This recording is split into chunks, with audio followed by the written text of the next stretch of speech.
नमस्कार, मावळ न्यूजमध्ये आपलं स्वागत. मी सुभाष भांडे आणि आपण पाहताय लोकप्रिय news channel Maval news. Maval taluka Bharatiya Janata पक्षाचे निवडणूक प्रमुख रवींद्र भेगडे यांनी केंद्रीय मंत्री मुरलीधर मोहोळ यांचा नुकताच तळेगाव दाभाडे येथे जाहीर सत्कार केला. तळेगाव येथील केंद्रीय राखीव पोलीस दलाच्या कार्यक्रमात अर्थात CRPF येथे आयोजित करण्यात आलेल्या CRPFच्या कॅम्पमधील नोकरी महोत्सवामध्ये केंद्रीय मंत्री मुरलीधर मोहोळ विशेष अतिथी म्हणून आले होते. यावेळी त्यांच्या हस्ते अनेकांना नोकरी मिळाल्याची सर्टिफिकेट्स वाटप करण्यात आले. या कार्यक्रमासाठी रवींद्र भेगडे यांना CRPFच्या वतीने विशेष निमंत्रित करण्यात आले होते. हा संपूर्ण शासकीय कार्यक्रम होता. या शासकीय कार्यक्रमामध्ये भारताचे पंतप्रधान नरेंद्र मोदी यांची तरुणींसाठी असणारी नोकरीची महत्त्वाकांक्षी योजना, या नोकरी मेळाव्याच्या माध्यमातून एकाच वेळी 45 ठिकाणी वेगवेगळ्या शहरांमध्ये देशभरातील 71,000 युवक युवतींना रोजगार मिळाल्याची प्रमाणपत्रे वाटप करण्यात आली. या प्रमाणपत्रे वाटपाचा समारंभ मावळच्या भागातील युवक युवतींसाठी CRPF कॅम्प या ठिकाणी आयोजित करण्यात आला होता. या शासकीय कार्यक्रमासाठी मुरलीधर मोहोळ विशेष अतिथी म्हणून CRPFच्या वतीने त्यांना निमंत्रित करण्यात आले होते आणि या कार्यक्रमाला रवींद्र भेगडे यांनाही विशेष अतिथी म्हणून CRPFच्या वतीने निमंत्रित करण्यात आले होते. त्यावेळी मावळ तालुका भारतीय जनता पक्षाच्या वतीने रवींद्र भेगडे यांनी आपले मित्र आणि केंद्रीय नागरी विमान वाहतूक व सहकार मंत्री मुरलीधर मोहोळ यांचा शाल श्रीफळ पुष्पगुच्छ देऊन सन्मान केला. मावळ तालुका भाजपच्या वतीने रवींद्र भेगडे यांनी मुरलीधर मोहोळ यांचा सन्मान केला. यावेळी तळेगाव दाभाडे CRPF कॅम्पच्या माध्यमातून 500 युवक युवतींना रोजगार मिळाल्याची प्रमाणपत्रे वाटप करण्यात आली. देशाचे पंतप्रधान नरेंद्र मोदी यांच्या वतीने लोकसभा निवडणुकीच्या अगोदर देशभरातील तरुणांना आणि तरुणींना सरकारी नोकरी देणार आहे अशा प्रकारचे आश्वासन देण्यात आले होते आणि त्यासाठी देशातील विविध ठिकाणी रोजगार मेळाव्यांचे आयोजन करण्यात आले होते. असे 45 ठिकाणी रोजगार मेळावे झाले. त्यातील एक मेळावा CRPF कॅम्प तळेगाव दाभाडे या ठिकाणी झाला. यावेळी CRPF कॅम्प येथे दृकश्राव्य माध्यम अर्थात व्हिडिओ कॉन्फरन्सिंगच्याद्वारे पंतप्रधान नरेंद्र मोदी यांनी उपस्थितांना मार्गदर्शन केले. एकाच वेळी देशभरातील 45 ठिकाणी 71,000हून अधिक युवक युवतींना नोकरी मिळाल्याची प्रमाणपत्रे वाटप करण्यात आली. CRPF कॅम्प या ठिकाणी सुद्धा केंद्रीय मंत्री मुरलीधर मोहोळ आणि CRPFचे पुणे विभागीय महानिदेशक KK पांडे यांच्या हस्ते व रवींद्र भेगडे यांच्या हस्ते प्रमाणपत्रांचे वाटप करण्यात आले. देशभरातील 71,000हून अधिक युवक युवतींना यावेळी सरकारी नोकरी मिळाल्याची प्रमाणपत्रे देण्यात आली. एकाच वेळी 45 ठिकाणी हा नोकरी महोत्सव आयोजित करण्यात आला होता. यातील एक नोकरी महोत्सव CRPF कॅम्प या ठिकाणी पार पडला. यावेळी संपूर्ण शासकीय कार्यक्रमासाठी मुरलीधर मोहोळ विशेष अतिथी होते आणि या कार्यक्रमासाठी रवींद्र भेगडे यांनाही CRPFच्या वतीने विशेष अतिथी म्हणून निमंत्रित करण्यात आले होते. तेव्हा सर्व युवक युवतींचे अभिनंदन करून रवींद्र भेगडे यांनी केंद्रीय मंत्री मुरलीधर मोहोळ यांचा भव्य असा सत्कार केला.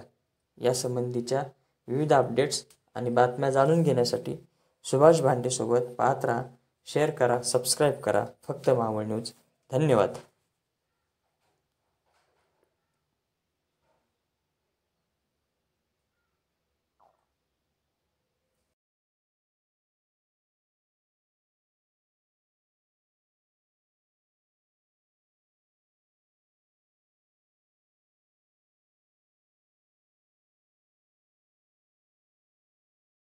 प्रधानमंत्री नरेंद्र मोदी रोजगार मेला में शामिल हुए और देखिए यहां पर आज प्रधानमंत्री नरेंद्र मोदी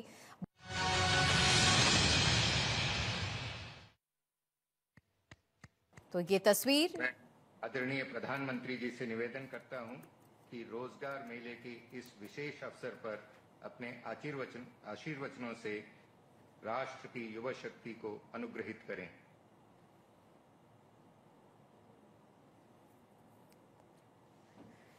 देश के कोने कोने में उपस्थित अन्य महानुभाव और मेरे युवा साथियों, मैं कल देर रात ही कुवैत से लौटा हूं। वहां मेरी भारत के युवाओं से, प्रोफेशनल्स से लंबी मुलाकात हुई, काफी बातें हुई। अब यहां आने के बाद मेरा पहला कार्यक्रम देश के नौजवानों के साथ हो रहा है। ये एक बहुत ही सुखद संयोग है।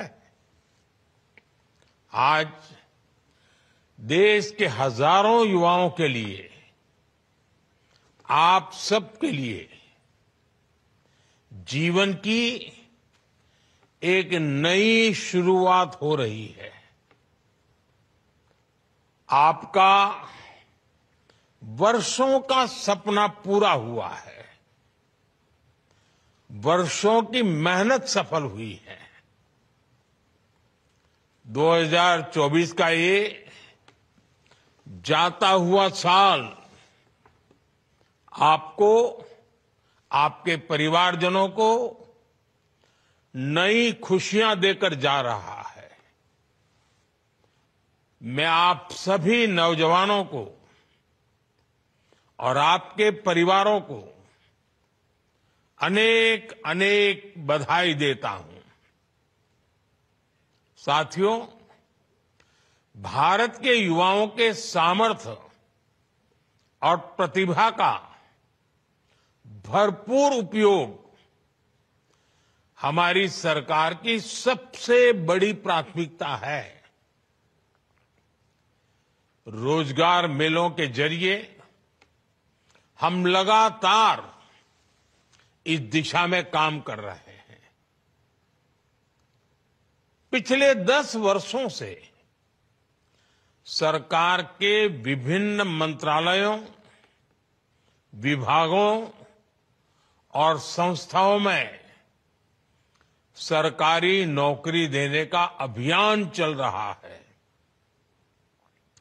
आज भी 71,000 से ज्यादा युवाओं को नियुक्ति पत्र दिए गए हैं। बीते 1-1.5 साल में ही लगभग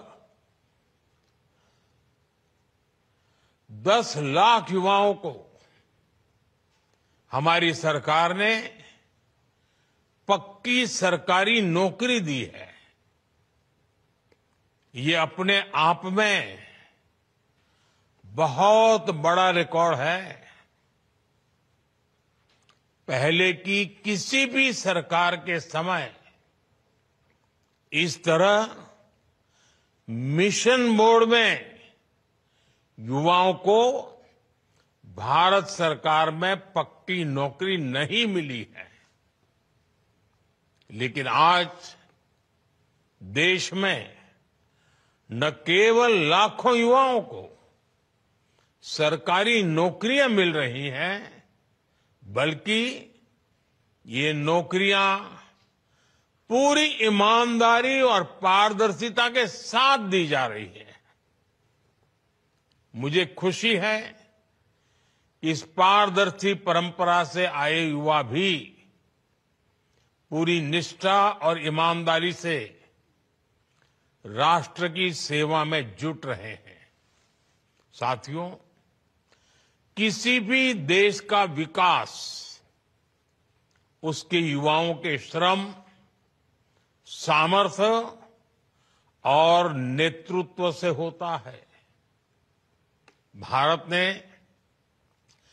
2047 तक विकसित भारत के निर्माण का संकल्प लिया है। हमें इस संकल्प पर भरोसा है। इस लक्ष्य की प्राप्ति का विश्वास है वो इसलिए क्योंकि भारत में हर नीति, हर निर्णय के केंद्र में भारत का प्रतिभाशाली युवा है। आप पिछले एक दशक की पॉलिसीज को देखिए। मेक इन इंडिया, आत्मनिर्भर भारत अभियान, startup India, stand up India, digital India, ऐसी हर योजना युवाओं को केंद्र में रखकर बनाई गई है। भारत ने अपने स्पेस सेक्टर में नीतियां बदली। भारत ने अपने डिफेंस सेक्टर में मैन्युफैक्चरिंग को बढ़ावा दिया और इसका सबसे ज्यादा लाभ भारत के युवाओं को हुआ। आज भारत का युवा नए आत्मविश्वास से भरा हुआ है। वो हर सेक्टर में अपना परचम लहरा रहा है। आज हम दुनिया की 5th लार्जेस्ट इकोनॉमी बन गए हैं। भारत दुनिया का तीसरा सबसे बड़ा स्टार्टअप इकोसिस्टम बन गया है। आज जब एक युवा अपना स्टार्टअप शुरू करने का फैसला करता है तो उसे एक पूरा इकोसिस्टम अपने साथ सहयोग के लिए मिलता है।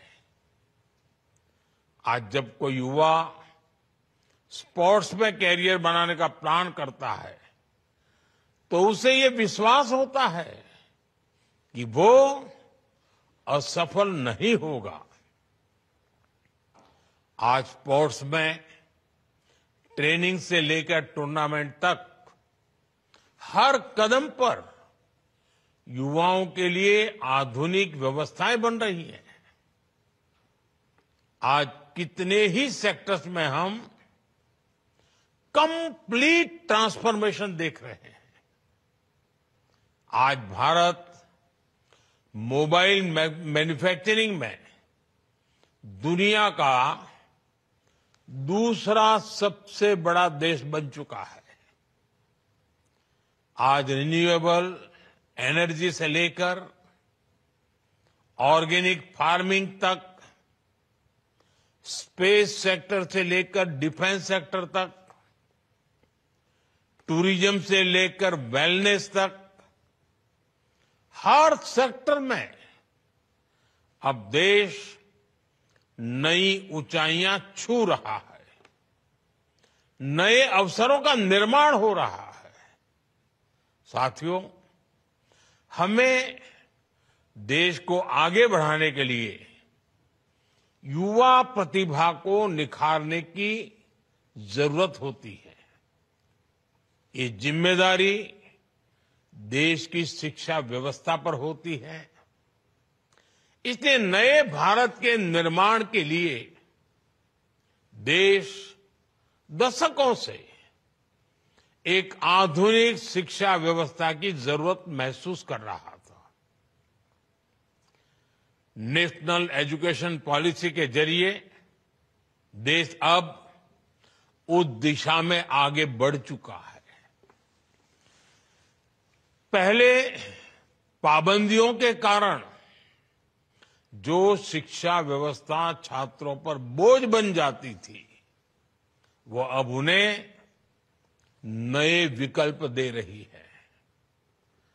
अटल टिंकरिंग लैब्स और आधुनिक पीएम श्री स्कूलों के जरिए बचपन से ही इनोवेटिव माइंडसेट को गढ़ा जा रहा है।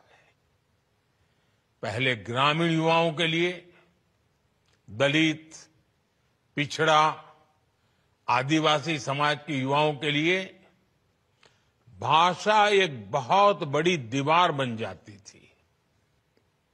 हमने मातृभाषा में पढ़ाई और एग्जाम की पॉलिसी बनाई।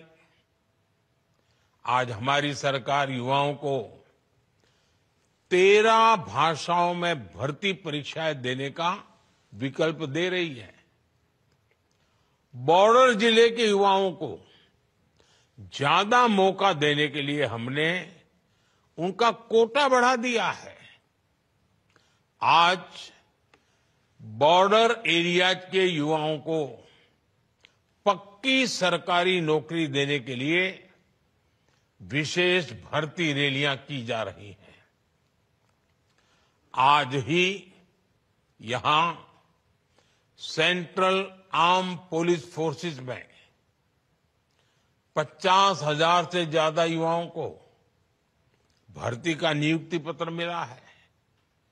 मैं इस सभी नौजवानों को विशेष रूप से अपनी शुभकामनाएं देता हूं। साथियों, आज चौधरी चरण सिंह जी की जन्म जयंती भी है।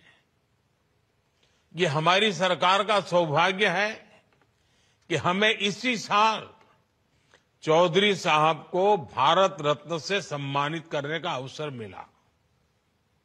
मैं उन्हें अपनी श्रद्धांजलि अर्पित करता हूं।